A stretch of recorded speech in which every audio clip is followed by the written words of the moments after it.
Hey, Boo. Hey, how you doing, brother? Good.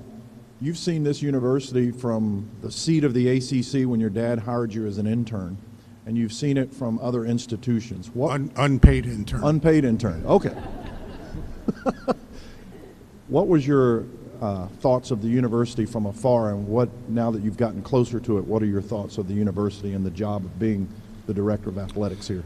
Well, I mean, you have to see the success that's occurred here, and not only athletically, but academically and from a brand and from every aspect of the institution. It's going in such a positive direction. And when when Debbie announced that she was leaving, Chris and I kind of looked at each other like, boy, that'd be a great place for us to go. And for those reasons, because of the success that's occurred, because of the coaches that they've hired. 4 teams in the top 10 right now. I believe it was the only undefeated basketball team. Is that right? With women's basketball and the job that's been done there. The chance to meet with Chancellor Woodson, that first interaction we had really kind of solidified everything we were thinking and everything that we were hoping to be a part of. And you want to be a part of a winner. You want to be a part of a place that does it the right way. And that's what we were really looking at, and that's what we felt, and that's why we're so interested.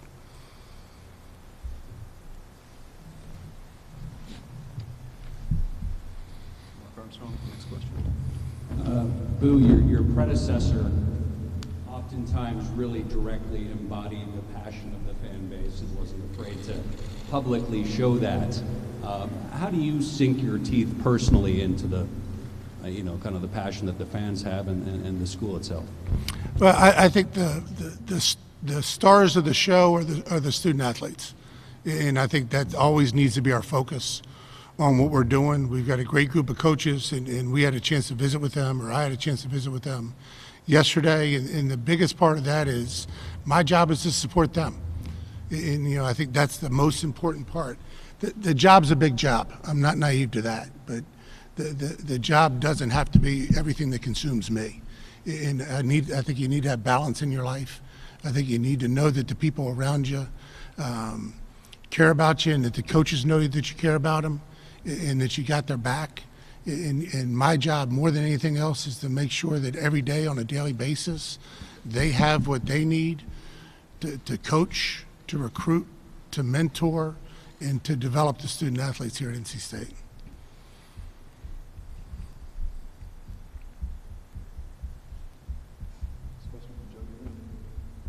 Randy, Hey, NC, Joe. how are you?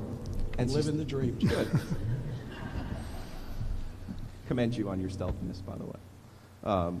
NC State was involved in the FBI trial for paying a former basketball player. That case is with the NCAA now. What were your conversations like with Boo about that, and can you give us an update on how you would characterize that case right now? Yeah, I was, Boo and I had a long conversation about what we know at the university now and where we are with that investigation, both with regard to the federal agents in New York as well as the NCAA. And so he knows essentially everything I know at this point. What I can say is that I'm immensely proud of Carrie Doyle and Debbie Yao and our team here for being transparent, for getting all of the information out that we have, and being responsive to the needs of the investigators. And so that's where we are. It's it's still in the courts, and the NCAA is a little slower because of that, honoring what the federal government is doing through the Southern District of New York. So Boo and I have had careful and deep conversations about that, so he knows where we are.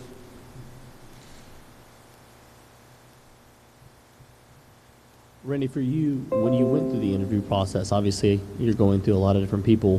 What sold you on Boo Corrigan as the next AD for NC State? Well, among all the people that I talked with and all the people I considered, Boo's name always came back to the top of the list, honestly. And it goes back to that, what I said at the beginning, the 3 criteria that I shared with Daniel and Dan Parker at Parker Executive Search, that, I want an AD here that understands this is about the students and about their success in all aspects of life, not just on the court or on the field, although that's a big part of it, but in the classroom and as they develop as mature adults by the time they leave our campus. And I saw that in Boo consistently throughout his career. I heard it in his voice when we talked. Secondly, as I said when I introduced Boo, I was looking for someone that this wasn't their first rodeo, that they know what Division I, Power 5 athletics is about, and all the issues that come along with it. And again, box checked. That is very clear, not only in his experience, but in his in what he's passionate about. And third, it's my job to sell this university, but I wanted people that were visiting with me about this job to be sold on this university and this job before that first conversation occurred. And that box was checked for me in Boo early on, because he knows this conference, he knows this part of the country, and he knows the great history of NC State athletics. So it kept getting better and better until he's sitting here.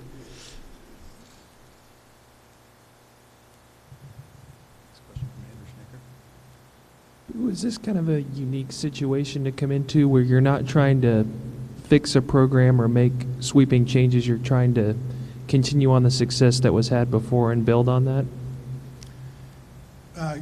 I think all of them are pretty unique. Wherever you go, there's going to be, as we jokingly referred to, these are pretty high-class problems to have when what you're looking to do is take it from a top, 10 right now, where they sit and been consistently in the top 25 for the last couple of years, and grow on that. But every opportunity you have, right, is a chance to get better. And I think that's how I look at every day when I'll be the AD, is to look at it from that standpoint of how can we continue to push forward, how can we continue to develop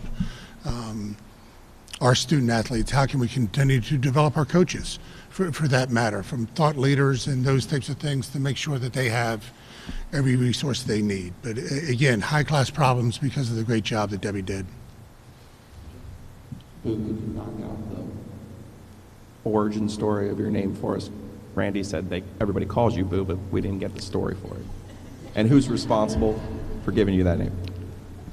All right, I've had multiple versions of this story over the years. All right, no.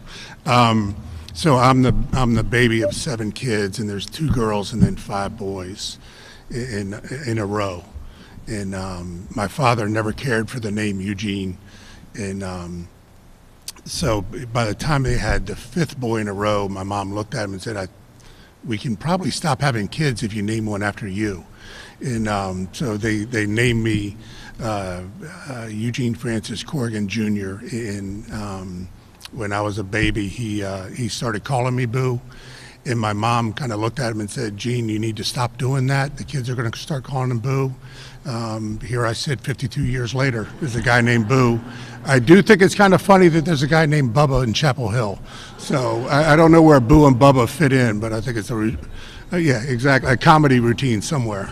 Yeah. I told Boo that my father was the 7th of 7 children, and his name that followed him through life was Squirt. So he got the better end of the deal. I'll take Boo over Squirt. I will. Thank you.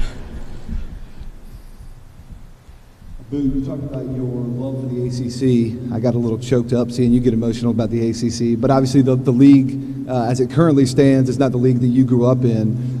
How did the conference as it stands right now, sort of what's your assessment of the conference that you're entering, both in NC State's position to compete in it and its position in the larger landscape of college athletics? Yeah, I think from a competitive standpoint, whenever it continues to grow and you look at the commitment of those schools, it's going to be tougher and tougher as you go through it, which makes at the end of the day, you're in the people business, right? That's really what you are, and it's about hiring good coaches.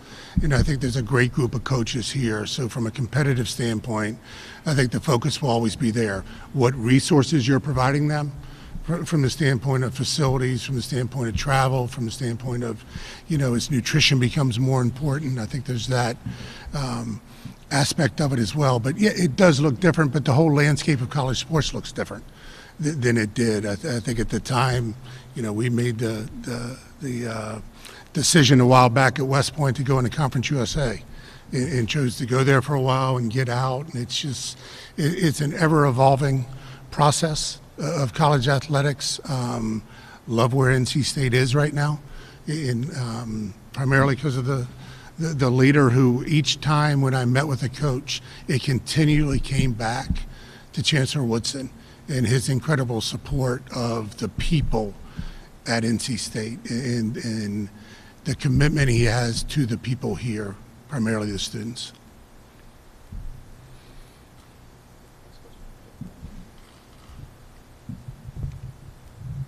Boo, there are a lot of kids that follow in their parents' footsteps into what career they want to go into. What do you take away from your dad that you try to apply in your current position as a director of athletics and a leader of people?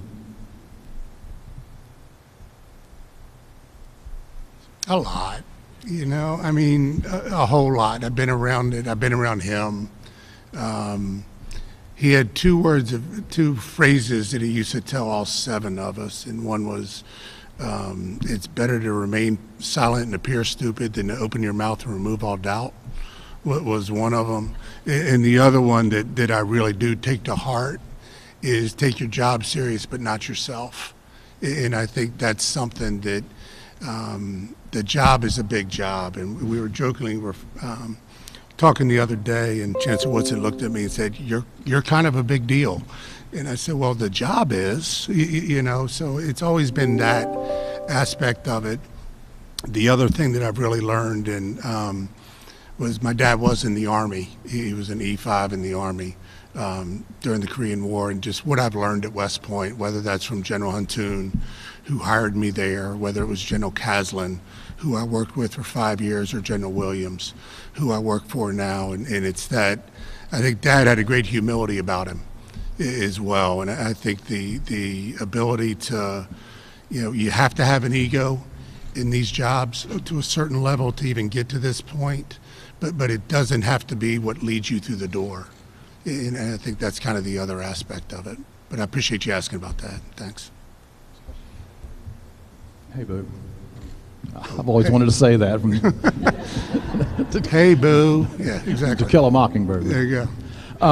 Talking about your dad's conference, the old collegial ACC, it's really not there anymore in a sense, and that's true probably of all college athletics. Money has become such a big deal now, the chase of money. But how have you seen the ACC from afar? How different is it now as you come into it, and how do you sort of see yourself handling a situation that's so different from what your father dealt with? Well, I think the key to what you said is seeing it from afar, and not really. Collegiality is a decision that you make.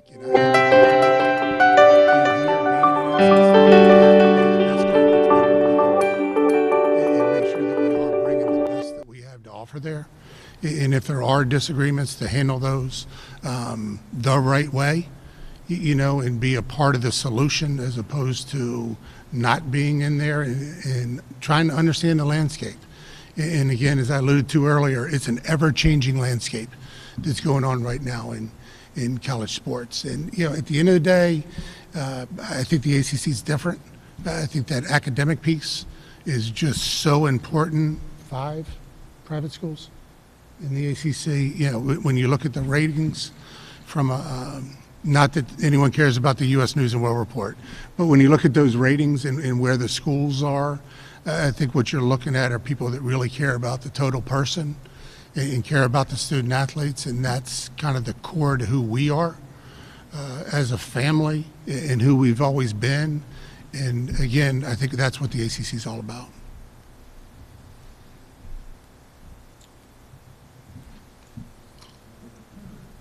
Chancellor Woodson, there's been a lot of great influential people to come through the athletic department at this university. Kay Yao and James T. Valvano, to name two, as we're here in this building. Has Debbie Yao, in your mind, earned her place among that group with her legacy here?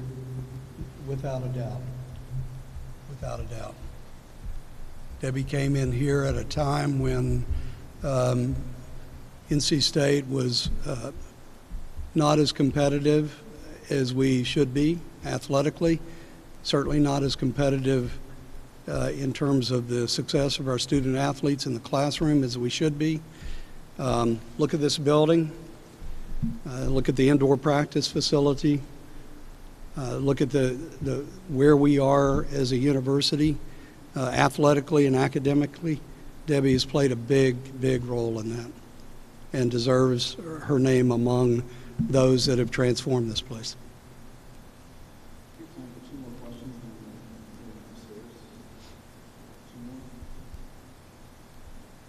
By the way, this is a recruiting visit for his children. And they're out of school today on an official college visit. So I did, just for the record, I did walk them through Tally. And thank goodness someone said, "Great hire, Randy." I mean, you know, you got their kids with you. It could have gone the other way. No. Thank you very much for attending. We'll have the breakout session upstairs on the second floor.